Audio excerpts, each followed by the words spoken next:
প্রশ্ন করি আর কি। শুধু দর্শক, আমরা বিশেষ কিছু মানুষের সাক্ষাৎ জাতীয় প্রেস ক্লাবের মধ্যে নিয়ে থাকি। আজকে আমরা একজন আলেম সমাজের মানুষ, প্রিন্সিপাল মাওলানা বেলায়েত হোসাইন আল ফিরোজি দারায়ে হাদিস, উনি মহাসচিব জাতীয় ইমাম সমাজ বাংলাদেশ। আপনার কাছে আমার একটি প্রশ্ন, যে আমরা দীর্ঘ 17টি বছর ফ্যাসিস্ট সরকারের আমলে আন্দোলন সংগ্রাম করেছিলাম এবং সেই আন্দোলন সংগ্রামে অনেক শহীদ হয়েছে, অনেকে আহত হয়েছে, এবং আমরা আমাদের পেশাগত দায়িত্বের কারণে আমরাও ওখানে ছিলাম এবং আমি নিজেও আহত হয়েছিলাম। প্রায় আইসিইউতে 1 মাস মতো ছিলাম মুগদা মেডিকেল কলেজ হাসপাতাল। আমার বাঁচার কথা ছিল না। এবং আমাদেরই আন্দোলনের ফসল আজকে মাননীয় প্রধানমন্ত্রী জনাব তারেক রহমান, বাংলাদেশ জাতীয়তাবাদী দলের উনি নেতৃত্ব দিচ্ছেন এবং উনি সরকারে ওনার বাবা এবং ওনার মার যে আদর্শ ছিল সেটিকেই উনি ধারণ করে চলছেন। কিন্তু রিসেন্টলি আমাদের বাংলাদেশে যে বিশাল বন্যা হয়ে গেছে, বিশেষ করে চট্টগ্রাম, আমরা যেটা ইন্টারনেটের যুগে দেখতে পাচ্ছি, মানুষের কবর দেওয়ার মতো জায়গা নাই এবং কলার ভয়ে লাশ ভাসিয়ে দেওয়া হচ্ছে। মাননীয় প্রধানমন্ত্রী নির্দেশ দিয়েছেন যে প্রত্যেকেই আমরা শশা এলাকায় এবং যে যেখানে যতটুকুন পারি বন্যা দুর্গতদের পাশে দাঁড়াই।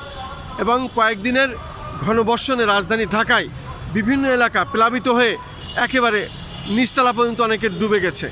আমি পুরান ঢাকায় থাকি, আমি নিজে চোখে এটা দেখেছি, আমি নিউজ করেছি। এই প্রসঙ্গে আপনার যদি কিছু বলার থাকে, মাননীয় প্রধানমন্ত্রীর দৃষ্টি আকর্ষণ করে বলবেন কি করা উচিত দেশের মানুষের জন্য। বলুন আপনার নাম পরিচয় দিয়ে। আসসালামু আলাইকুম ওয়া রাহমাতুল্লাহি ওয়া বারাকাতুহু ওয়া মাগফিরাতুহু। আমার নাম বেলায়েত হোসাইন আল ফিরোজি।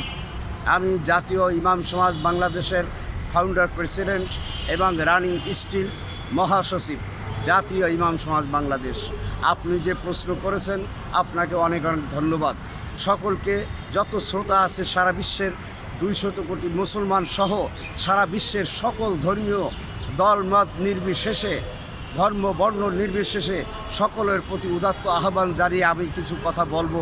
আপনি যেহেতু প্রশ্ন করেছেন, ভাইয়েরা আমার, আপনারা জানেন আমাদের একটা নির্বাচিত সরকার হয়েছে।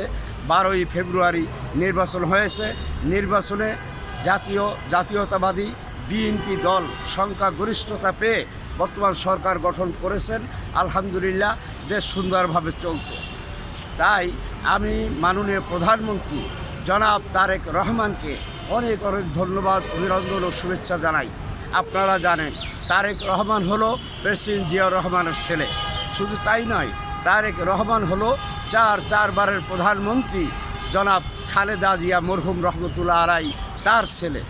বাপ প্রেসিডেন্ট, মা প্রধানমন্ত্রী, তার ছেলে তারেক রহমান প্রধানমন্ত্রী।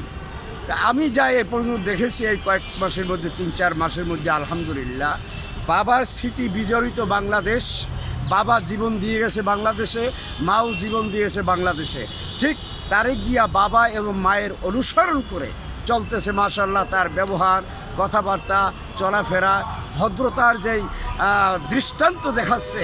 আমার জানা মতে আজকে আমার 65+ বয়স, আমি এই পর্যন্ত কোনো প্রধানমন্ত্রী প্রেসিডেন্টকে এই ব্যবহার করতে দেখি নাই। জাতির সাথে, বাংলাদেশের জনগণের সাথে সেই ব্যবহারগুলো দেখাচ্ছে, সেটা অবশ্যই প্রশংসনীয়। তাই ভাইয়েরা আমার, আপনাদের কাছে আমার অনুরোধ, আমরা বাংলাদেশের মধ্যে যেহেতু একটা সুন্দর, সুশৃঙ্খল এবং দায়িত্বশীল সরকার হিসেবে তারেক জিয়াকে প্রধানমন্ত্রী হিসেবে পেয়েছি, তাকে আমাদের সার্বিকভাবে সহযোগিতা করা একান্ত ইমানি দায়িত্ব বলে আমি মনে করি। ভাইয়েরা আমার, আপনারা দেখেছেন, শুনেছেন, সম্প্রতি বাংলাদেশে দুর্গত বন্যায় বিভিন্ন জেলা ডুবে গিয়েছে। তার মধ্যে 1 নম্বরে এখন চট্টগ্রাম, 2 নম্বরে সিলেট সহ অনেক জেলা এখানে ডুবে গেছে।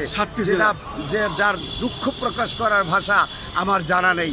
আমার মন বলতেছে, যদি আমি চট্টগ্রাম এবং সিলেট যে চট্টগ্রামবাসীদের সাথে, চট্টগ্রামে আমি 18 বছর ছিলাম, আমার জীবনটা গঠন হয়েছে সেখানে, কিন্তু আমি অসুস্থ হয়ে পড়ার কারণে এবং আমার পকেট খালি হওয়ার কারণে, টাকা পয়সা না থাকার কারণে আমি এই চট্টগ্রাম দুর্গত এলাকায় চট্টগ্রামবাসীর কাছে যেতে পারি নাই। তারপরেও গত সপ্তাহে আমি বিবৃতি দিয়েছি, সারা বাংলাদেশের নয়, সারা পৃথিবীতে যেখানে মুসলমান রয়েছে, প্রবাসী রয়েছে, যে যেখানে রয়েছেন আপনার যার যার সাধ্য অনুযায়ী আপনারা চট্টগ্রামবাসী সিলেটবাসীকে সাহায্য করুন এবং বন্যা দুর্গতদের পাশে গিয়ে দাঁড়ান। এই আহ্বান আমি জানিয়েছি, এখনও আপনাদের কাছে জানাই সারা বিশ্বের মুসলমান, সারা বিশ্বের সচেতন ভাইদের প্রতি, যে আপনার সারা বিশ্ব থেকে যে যেখানে টাকা পয়সা যা যেখানে প্রয়োজন তাই নিয়ে চট্টগ্রামবাসী সিলেটবাসীর পাশে দাঁড়ান। এই আহ্বান জানিয়ে আমার বক্তব্য শেষ করছি। আসসালামু আলাইকুম ওয়া রাহমাতুল্লাহ। আপনাকে অনেক অনেক ধন্যবাদ আমাদের পক্ষ থেকে। আপনাকেও অনেক অনেক ধন্যবাদ, শুভেচ্ছা, অভিনন্দন। শুধু দর্শক, বিশেষ কিছু ব্যক্তিদের সাক্ষাৎ আমরা জাতীয় প্রেস ক্লাবের মধ্যে নিয়ে থাকি। ঠিক তেমনই একজন ব্যক্তি, উনি সমস্ত কথাই তুলে ধরলেন ব্যাখ্যাস্বরূপ। আসলেই আমাদের বলার কোনো ভাষা নেই এই বিষয়ে। আমি খন্দকার মাসুদুজ্জামান, জাতীয় প্রেস ক্লাবের মধ্যে থেকে, রাজধানী ঢাকা।